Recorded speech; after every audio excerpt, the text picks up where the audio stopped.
Merry Christmas! Merry Christmas, everyone! I wish you all happiness, love, and prosperity this holiday season.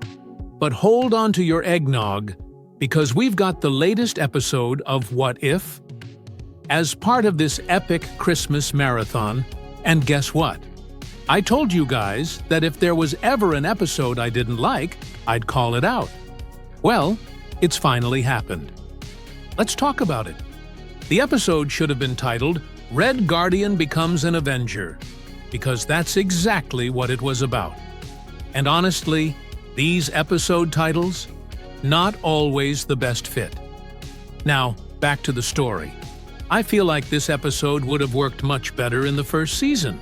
After two absolutely massive, jaw-dropping episodes, we get this. It's a real letdown. The whole vibe here feels like they wanted a more grounded buddy cop-style adventure. A throwback to those 90s movies with unlikely duos. You've got Winter Soldier teaming up with Red Guardian, which sounds fun in theory, but here's the thing. We just had a light-hearted episode.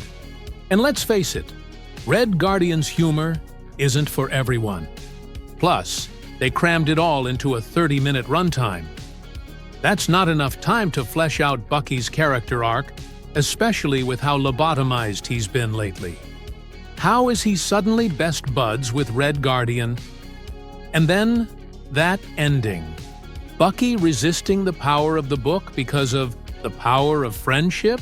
What? It didn't make any sense. And what's up with the loose ends? Why Red Guardian is the only one who escapes? These questions are never answered. It's implied everything worked out, so I guess we'll see Bucky as a loyal friend again whenever Black Panther shows up. Oh, and let's talk about the cameos, some of the most obscure in the entire MCU.